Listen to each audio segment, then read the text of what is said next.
شروع اللہ کا نام لے کر جو بڑا مہربان نہایت رحم والا ہے۔ سچ مچ ہونے والی، وہ سچ مچ ہونے والی کیا ہے؟ اور تم کو کیا معلوم ہے کہ وہ سچ مچ ہونے والی کیا ہے؟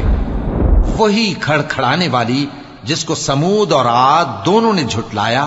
سو سمود تو زبردست زلزلے سے ہلاک کر دیے گئے، رہے عاد تو ان کو نہایت زوردار آندھی سے تباہ کر دیا گیا۔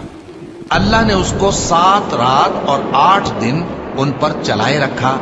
تو اے مخاطب، تو ان لوگوں کو اس میں اس طرح گرے ہوئے دیکھتا جیسے کھجوروں کے کھوکھلے تنے، پھر کیا تو ان میں سے کسی کو بھی باقی دیکھتا ہے؟ اور فرعون اور جو لوگ اس سے پہلے تھے اور وہ جو الٹی ہوئی بستیوں والے تھے، سب گناہ کے کام کرتے تھے، سو انہوں نے اپنے پروردگار کے پیغمبر کی نافرمانی کی تو اللہ نے بھی ان کو بڑا سخت پکڑا۔ جب پانی طغیانی پر آیا تو ہم نے تم لوگوں کو کشتی میں سوار کر لیا تاکہ اس کو تمہارے لیے یادگار بنائیں اور یاد رکھنے والے کان اسے یاد رکھیں۔ پھر جب سور میں ایک بار پھونک مار دی جائے گی اور زمین اور پہاڑ دونوں اٹھا لیے جائیں گے، پھر ایک بار ہی توڑ پھوڑ کر برابر کر دیے جائیں گے، تو اس روز ہو پڑنے والی یعنی قیامت ہو پڑے گی، اور آسمان پھٹ جائے گا تو وہ اس دن کمزور ہوگا، اور فرشتے اس کے کناروں پر ہوں گے، اور تمہارے پروردگار کے عرش کو اس روز 8 فرشتے اپنے اوپر اٹھائے ہوں گے۔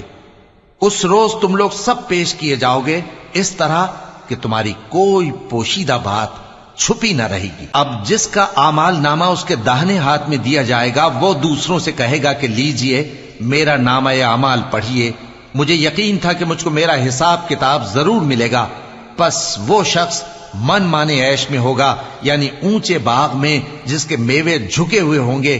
ان سے کہا جائے گا کہ جو اعمال تم ایام گزشتہ میں آگے بھیج چکے ہو، ان کے عوض مزے سے کھاؤ اور پیو۔ اور جس کا نامہ اعمال اس کے بائیں ہاتھ میں دیا جائے گا تو وہ کہے گا اے کاش مجھ کو میرا اعمال نامہ نہ دیا جاتا اور مجھے معلوم نہ ہوتا کہ میرا حساب کیا ہے۔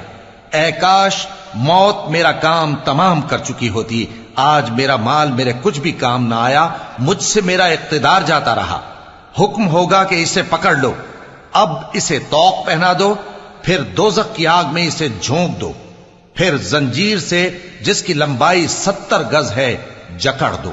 یہ نہ تو اللہ عظمت والے پر ایمان لاتا تھا اور نہ فقیر کے کھانا کھلانے کی ترغیب دیتا تھا، سو آج اس کا بھی یہاں کوئی دوست نہیں اور نہ اس کے لیے کوئی کھانا ہے سوائے زخموں کے دھون کے، جس کو گناہگاروں کے سوا کوئی نہیں کھائے گا۔